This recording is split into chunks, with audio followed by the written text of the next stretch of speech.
మీ personal interviews మరియు వ్యాపార ప్రకటనల కొరకు ఈ నెంబర్ని సంప్రదించండి.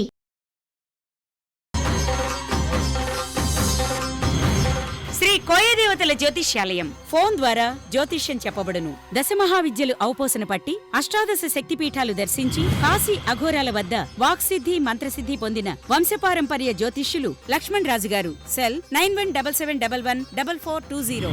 హాయ్ హలో నమస్తే, నేను మీ గోపి. వెల్కమ్ బ్యాక్ టు మనంటి. ప్రస్తుతం మనతో పాటు ఉన్నారు షణ్ముఖ్ ఉన్నారు. సో ఆయనతో మాట్లాడదాం. షణ్ముఖ్ గారు నమస్తే అండి. నమస్తే అండి. సో మనం చూసుకోవచ్చు, రెండు రోజుల క్రితం పవన్ కళ్యాణ్ గారి ఆఫీస్కి ఒక ఫోన్ వచ్చింది. నేను చంపేస్తాము, నేను బతకని, ఆ విధంగా అదేవిధంగా కొన్ని మెసేజ్లు కూడా వచ్చాయి, వార్నింగ్ మెసేజ్లు. సో అసలు ఈ మెసేజ్లు ఎవరు పెడుతున్నారు? ఈ మెసేజ్లన్నీ కేవలం కాకినాడ పోర్ట్లో ఎప్పుడైతే సీజ్ ద షిప్ అని డైలాగ్ పడిందో దాని తర్వాత నుంచి ఈ ఫోన్లు రావడం జరుగుతుంది. అసలు ఈ పవన్ కళ్యాణ్ గారికి ఏమైనా థ్రెడ్ అటాకింగ్ ఏమైనా? ఖచ్చితంగా ఉంటుందనే దాంట్లో ఎటువంటి సందేహము లేదు. ఒక వ్యక్తి, అతను సాధారణ వ్యక్తి, లేకపోతే అతని వెనకాల పెద్ద తలకాయల హస్తం ఉందా, లేకపోతే అతని వెనకాల ఇంకా ఏమైనా అంటే ఏ ఉద్దేశంతో అతను బెదిరింపు కాల్స్ చేశాడు? ఒకటి, పవన్ కళ్యాణ్ గారిని టార్గెట్ చేసే విధంగా మీరు ఇందాక అన్నట్లు సీజ్ ద షిప్. ఎప్పుడైతే రేషన్ బియ్యం అక్రమ రవాణా కాకినాడ పోర్టు ద్వారా ఆపారో ఆ యొక్క స్కామ్ అంటే స్వయానా డిప్యూటీ సీఎం అయినటువంటి పవన్ కళ్యాణ్ గారే డైరెక్ట్గా వెళ్ళేసి పోర్టుకు పర్యవేక్షించి అక్కడ ఉన్నటువంటి పోర్టులో ఉన్నటువంటి అక్కడ షిప్ దగ్గరికి వెళ్ళేసి రిస్క్ అయినప్పటికీ కూడా సీజ్ ద షిప్ అని చెప్పేసి టైటిల్ ఇవ్వడం జరిగింది. అది వైరల్ అయిన మాట అందరికీ తెలిసిన విషయమే. మరి అక్కడి నుంచి కేంద్ర ప్రభుత్వం సైతం ఇన్వాల్వ్ కాకుండా చేసేటువంటి పరిస్థితులు ఈరోజు కనపడతా ఉన్నాయి. ఏ స్థాయిలో వీళ్ళు ఇప్పుడు మాన్సా కంపెనీ మొత్తం ఆ పోర్టు సిఇఓ కానీ, తర్వాత ఈ మాన్సా కంపెనీ అధికారులు, ఇంపోర్ట్స్ అండ్ ఎక్స్పోర్ట్స్ అధికారులు అయితేనేమి, దాన్ని ఎవరు మొత్తం సిండికేట్ అయ్యారు. పుష్ప 2 మూవీలో ఏ విధంగా అయితే ఎర్రచందనం కోసం సిండికేట్ అయ్యి పనిచేస్తారో ఇదే తరహాలో రేషన్ బియ్యం అక్రమ రవాణాలో కూడా సిండికేట్ అయ్యి డిప్యూటీ సీఎం అయిన పవన్ కళ్యాణ్ గారికే థ్రెటింగ్ కాల్స్ ఇచ్చే స్థాయికి వచ్చేసారు అంటే మనం ఆలోచించాల్సినటువంటి విషయం. ఈ విషయంలో నేను కూడా అంటే ఒకవేళ పవన్ కళ్యాణ్ గారిని టార్గెట్ చేయాలంటే ఆయన అభిమానులు ఉన్నారు ముందర. శివుడికి ముందు నందిలాగా పార్వతీదేవికి వాహనం ఉంది కదా, అలాగా అభిమానులను, జన సైనికులను, జనసేన వీర మహిళలను దాటుకొని రావాలి అంటే చాలా కష్టతరమైనటువంటి పని. అది అసాధ్యమైనటువంటి పని. మరి ఇటువంటి తరుణంలో కేంద్ర హోంశాఖ మంత్రులైనటువంటి అమిత్ షా గారు కూడా దీని మీద తక్షణమే స్పందించి వెంటనే ఇంటెలిజెన్స్ ద్వారా రిపోర్ట్ తెప్పించుకొని పవన్ కళ్యాణ్ గారికి ఇంకా సెక్యూరిటీ పెంచాలని చెప్పేసి కూడా నా తరపున ప్రత్యేకమైనటువంటి విన్నపం. అంటే కేవలం ఇది ఒకటే కాకుండా రీసెంట్ టైమ్స్లో మనం చూసుకోవచ్చు, పవన్ కళ్యాణ్ గారికి మావోయిస్టులు లేఖ రాస్తున్నారు, మావోయిస్టుల నుంచి కూడా థ్రెడ్ ఉంది అన్నట్టుగా కొన్ని వార్తలు వస్తున్నాయి. సో దీంట్లో ఎంత క్లారిటీ ఉందంటారు? మావోయిస్టులు, నక్సలైట్లు అని ఒక టైటిల్సేనండి. నిజంగా అప్పట్లో ఉన్నటువంటి నక్సలైట్లు ప్రజల కోసము, ఏదో ప్రజల హితం కోసము అడవుల్లో నుంచి పనిచేశారు అని చెప్పేసి అంటా ఉంటారు పెద్దలు. నిజంగా మావోయిస్టు, నక్సలైట్, టెర్రరిస్ట్ అనే పదాలు తగిలించుకొని ఇక్కడ ఉన్నటువంటి వాళ్ళే ఒక బెదిరింపు కాల్స్ తప్ప మావోయిస్టులు, నక్సలైట్లు అలాంటి పనులు చేస్తారని అంటే ఒక ప్రజలకు మంచి పని చేసేవాడిని ఎప్పుడు ఆదరిస్తారు తప్ప ప్రజలకి దురుద్దేశంగా చేసేవాడిని టార్గెట్ చేస్తారు. కానీ మావోయిస్టులు కానీ నక్సలైట్లు కానీ ప్రజలకు మంచి పని చేసే వాళ్ళని ఎందుకు ఇది చేస్తారు అంటే మనలో ఉండే వాళ్ళు ఏదో మన సొసైటీలో, సమాజంలో బతికే వాళ్ళే ఆ ఒక్క ట్యాగ్ లైన్ తగిలించుకొని అంటే వాళ్ళకి ఎలాగో చెడ్డ పేరు ఉంది కాబట్టి ఆ చెడ్డ పేరు వాళ్ళకి అతికిచ్చే విధంగా చేసుకొని చేసే తప్ప ఎక్కడైతే ఏ విధమైనటువంటి కాల్స్, ఇదంతా అబద్ధం అండి, ఫేక్ ప్రచారాలు. ఈ మధ్య మీడియాలో కూడా ఏంటంటే పవన్ కళ్యాణ్ గారు అంటే ట్రెండింగ్ టాపిక్ అవుతుంది, ఆయన ఇష్యూ తీసుకుంటే ట్రెండింగ్ అవుతుంది కాబట్టి డెఫినెట్ గా మనం ఒక పబ్లిసిటీ తెచ్చుకోవచ్చు.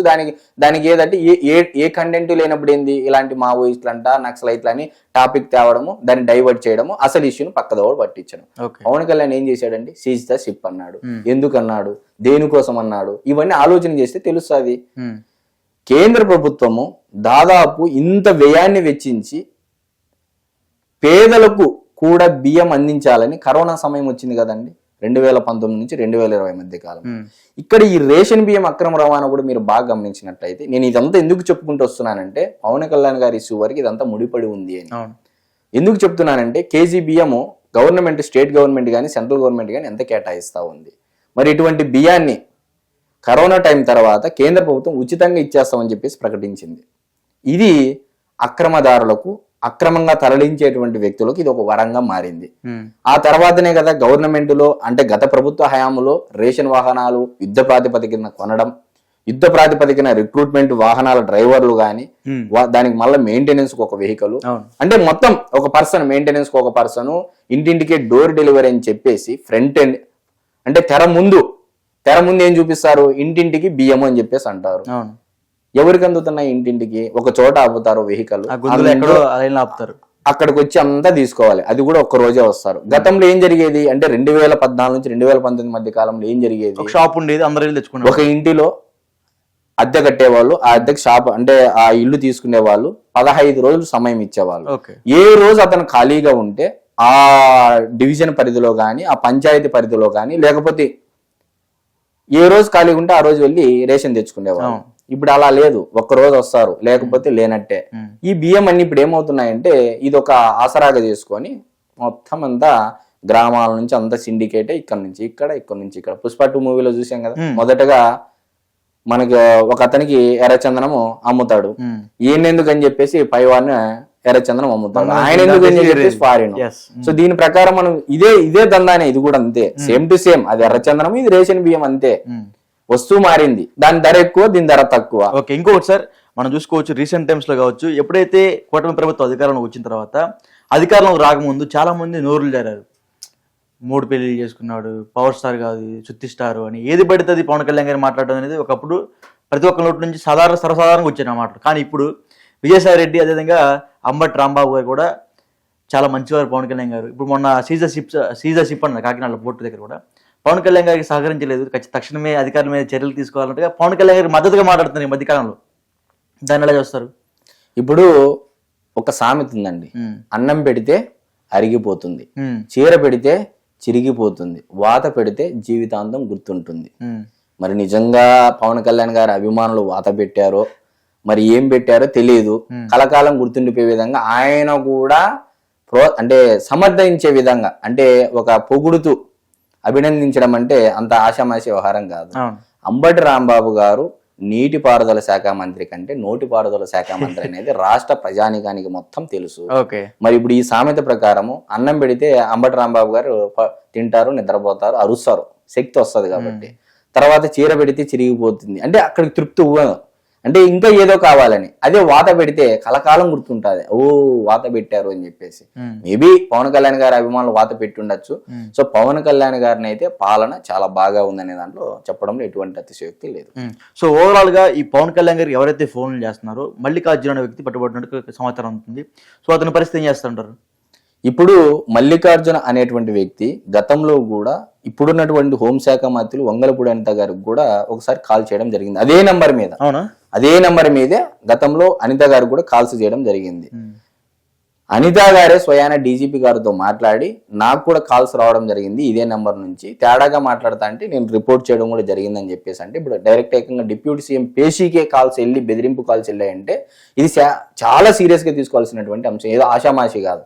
ఎందుకంటే ఒక పేషీకి ఒక డిప్యూటీ సీఎంకే బెదిరింపు కాల్స్ చంపేస్తామనే వరకు వెళ్ళారు అంటే సో డెఫినెట్ గా ఇది చాలా సీరియస్ గా తీసుకోవాల్సినటువంటి అంశం, ఆషామాషి కాదు. ఎందుకంటే ఆయన చేసేటువంటి పరిపాలన అక్రమంగా చేసే వాళ్ళకి, ఇల్లీగల్ చేసే వాళ్ళ పనులకు ఆటంకం ఎక్కువగా కలిగిస్తున్నాడు. కాబట్టి ఖచ్చితంగా పవన్ కళ్యాణ్ గారిని కాపాడుకోవాల్సిన బాధ్యత ఆంధ్రప్రదేశ్ రాష్ట్ర ప్రభుత్వానికి ఉంటుంది, అలాగే ప్రజలకు ఉంటుంది, అభిమానులకు అందరికీ ఉంటుంది, డెఫినెట్ గా ఉంటుంది. ఇంకోటి ఈ సిండికేట్ గా ఏర్పడిందా మిందా మీరు అన్నారు కదా, ఈ రేషన్ బియ్యం కావచ్చు, లేకపోతే మనం చూసుకోవచ్చు చిత్తూరు జిల్లాలో పేరుగాంచిన పెద్ద లీడరు అతను కూడా ఈ స్మగ్లింగ్ అనేది వేరే దేశాలకు తరలిస్తున్నట్టుగా కొన్ని వార్తలు వస్తున్నాయి. సో ఈ వార్తల మేరకు వాళ్ళ నుంచి కూడా పవన్ కళ్యాణ్ గారికి థ్రెడ్ ఉండే అవకాశం ఉంటుందంటారా? ఇప్పుడు అంటారు చూడు, పుష్ప అంటే తగ్గేదేలే అని చెప్పేసి, పుష్పరాజ్ అని చెప్పేసి, పవన్ కళ్యాణ్ గారు కూడా తగ్గేదేలే. ఆయన ఒకటే మాట చెప్పాడు, నేను ప్రాణాలకు తెగించి రాజకీయాలలోకి వచ్చాను, ప్రాణం లేదనుకొని నేను ఈ రోజు పని చేస్తా ఉన్నాను, నేను ఏ బెదిరింపుకు భయపడను, ఎవ్వరికి భయపడను. ఇదే ఎలక్షన్ కు ముందు జగన్మోహన్ రెడ్డి గారిని ఉద్దేశించి ఏం మాట్లాడాడండి పవన్ కళ్యాణ్ గారు?